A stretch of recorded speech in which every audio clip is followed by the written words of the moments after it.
في الفيديو بتاع النهاردة هنتكلم عن أنواع الحملات الإعلانية على الفيسبوك. الناس كتير بتدخل مدير الإعلانات وبتتلخبط، ألاقي كذا هدف مش عارف أختار أنهي واحد. هل أختار تفاعل ولا مبيعات ولا أبدأ بالوعي؟ في الفيديو ده هكلمك على كل هدف فيهم وإمتى تستخدمه وهيشتغل إزاي وإيه النتيجة اللي أنت ممكن تتوقعها منه. يعني بعد الفيديو ده هتقدر تختار الهدف الصح لحملتك من غير ما تضيع فلوسك بطريقة عشوائية. خلينا نبدأ من الأساس. مدير الإعلانات بتاع الفيسبوك مبني على 3 مراحل أساسية. الحملة اللي احنا بنسميها الكامبين، ودي اللي بتختار فيها الهدف من ضمن الأهداف اللي احنا هنشرحها النهاردة. تاني حاجة مجموعة الأدوات اللي بنسميها أدسيت، دي بنحدد فيها الجمهور والميزانية والمكان الجغرافي والأماكن اللي هيظهر فيها الإعلان والاستهداف التفصيلي بتاع العميل بتاعك. المرحلة الثالثة الإعلان نفسه، اللي هو الناس هتشوفه فعلا، الصورة أو الفيديو والكلام اللي انت كاتبه في البوست بتاعك. لو انت اخترت من البداية الهدف غلط كل اللي بعده هيتأثر.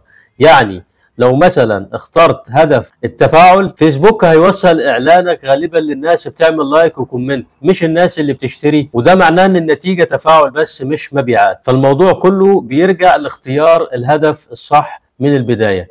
يلا بينا نروح للشاشة بتاعتنا عشان اوضح لك الحملات الإعلانية بطريقة مختصرة. بعد ما ندخل على مدير الإعلانات بتاعنا داخل أكاونت الفيسبوك بتاعنا ونختار الحساب الإعلاني بتاعنا طبعا اللي احنا هنعمل منه الحملة، بنضغط هنا على إنشاء عشان نكريت حملة جديدة. أول حاجة بنلاقيها بعد ما نضغط على إنشاء بنلاقي أهداف الحملات الإعلانية بتاعتنا زي ما هم واضحين قدامك كده. 6 أهداف: الوعي والزيارات والتفاعل والعملاء المحتملون وترويج التطبيق والمبيعات. وأنا طبعا قصدت إن أنا أشرح من داخل مدير الإعلانات باللغة العربية. طيب خلينا نتكلم عن هدف وباختصار جدا.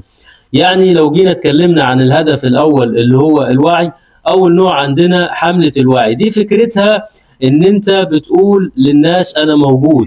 يعني لو أنت لسه داخل السوق أو فاتح مشروع جديد أو نازل بمنتج محدش يعرفه، دي الحملة المناسبة ليك. فيسبوك هنا بيركز إنه يوصل إعلانك لأكبر عدد من الناس بأقل تكلفة ممكنة. يعني بدل ما تستهدف الناس اللي هتشتري، هو هيستهدف الناس اللي بتشوف إعلانات كتير وبتفتكرها. مثال لذلك إيه؟ لو أنت مثلا فاتح مطعم جديد في مدينة نصر ولسه محدش يعرفك، فأنت هنا المفروض تعمل حملة وعي وتحدد المنطقة الجغرافية حوالين المطعم وتحط فيديو أو صور جذابة للأكل اللي أنت بتقدمه.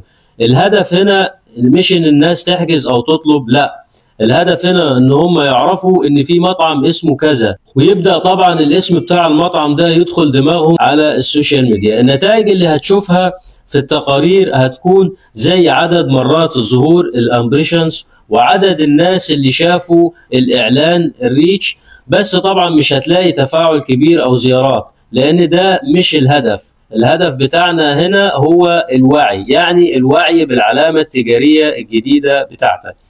طيب هننزل كده تحت هنلاقي الهدف الثاني اللي هو هدف الزيارات. بيقولك هنا يمكنك إرسال الأشخاص إلى وجهة مثل موقع ويب أو تطبيق أو ملف شخصي على انستجرام أو مناسبة على فيسبوك. لو جينا نتكلم عن هدف الزيارات ده باختصار، دي حملة بنستخدمها لما نكون عايزين الناس يدخلوا مكان معين بس بره فيسبوك أو خارج منصة الفيسبوك. زي إيه؟ زي موقع إلكتروني أو صفحة هبوط لمنتج أو حتى لينك الواتساب.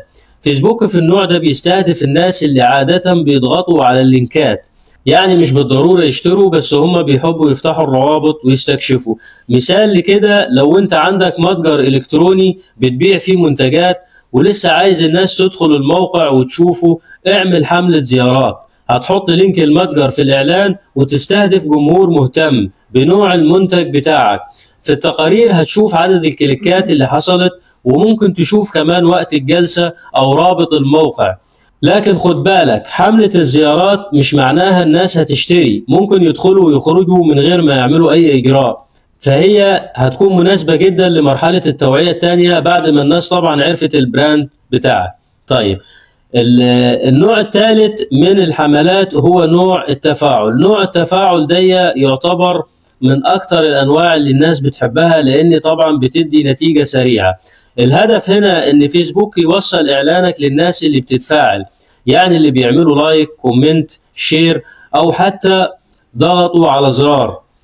ودي ممتازة طبعا لو انت عايز تبني مجتمع او جمهور حوالين صفحتك. فمثال مثلا لو انت نازل بعرض جديد وعايز الناس تتفاعل معاه عشان يوصل لأكبر عدد، استخدم حملة التفاعل. زي مثلا شارك البوست ده مع صاحبك اللي لازم يجرب العرض ده. كمان لو عايز تزود عدد المتابعين على صفحتك، بتختار من حملة التفاعل حاجة اسمها صفحة فيسبوك. بس نقطة مهمة، التفاعل مش دايما بيساوي مبيعات. اي نعم، في ناس كتير جدا بتعمل حملات تفاعل وتختار هدف الرسائل عشان تعمل مبيعات، وهو بالفعل بيجيب مبيعات، بس مش دايما. يعني انت ممكن تاخد 500 لايك بس ما حدش يشتري، وده طبيعي لان الهدف اصلا من الحملة التفاعل هو التفاعل مش البيع. الهدف اللي بعد كده هو هدف العملاء المحتملون. تيجي بقى الحملة من أهم الحملات في الخدمات، وهي العملاء المحتملون أو الليدز. الهدف هنا إن أنت تجمع بيانات الناس اللي مهتمة فعلا باللي أنت بتقدمه. فيسبوك هنا بيوفر لك نموذج فوري. النموذج ده أول ما المستخدم يضغط على الإعلان تظهر له فورمة جوه التطبيق، يكتب فيها اسمه، رقمه، إيميله، البيانات اللي أنت بتحدد إن أنت عايزها من العميل من غير ما يخرج من الفيسبوك. يعني لو انت مثلا بتبيع كورسات اونلاين او بتقدم استشارات مجانية او شغل عقارات، الحملة دي هتبقى مثالية جدا ليك. فممكن تكتب مثلا سجل بياناتك دلوقتي وهيكلمك مستشارنا يشرح لك التفاصيل. الميزة انها بتجمع لك بيانات بسرعة وبسهولة، بس خد بالك احيانا الناس تكتب بياناتها لمجرد الفضول، فالمتابعة مع العملاء دي اهم خطوة بعد الحملة. الهدف اللي بعد كده وهو ترويج التطبيق. لو عندك تطبيق موبايل، استخدم حملة ترويج للتطبيق. الهدف هنا بسيط، تخلي الناس تحمل الابليكيشن بتاعك او تفتحه.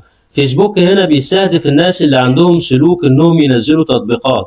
يعني مثلا لو بتعمل اعلان لتطبيق توصيل اكل او تطبيق تعليمي، الحملة دي هتوصل اعلانك للناس اللي بتحب تجرب تطبيقات جديدة. مثال لكده، لو انت عندك تطبيق اسمه اكلني مثلا، ممكن تعمل حملة فيها فيديو بيشرح سهولة الطلب وزرار مكتوب عليه انستول ناو. كل الكليكات هتروح على صفحة تحميل الابليكيشن في جوجل بلاي او الاب ستور. الهدف اللي بعد كده وهو هدف المبيعات او حملة المبيعات، وده بقى الهدف اللي كلنا بنستناه. المبيعات، الهدف هنا انك تخلي الناس يعملوا اجراء معين مهم ليك، زي الشراء او اضافة منتج للسلة او التسجيل على موقعك. لكن دي مش حملة تبدأ بيها من اول يوم. عشان فيسبوك يقدر يوصل الاعلان للناس اللي هتشتري فعلا، لازم يكون عنده بيانات كفاية من البكسل او من الزوار اللي دخلوا موقعك قبل كده. لو عندك موقع بتبيع عليه ملابس وحطيت كود البكسل، فيسبوك هيتعلم مين اللي دخل واشترى قبل كده.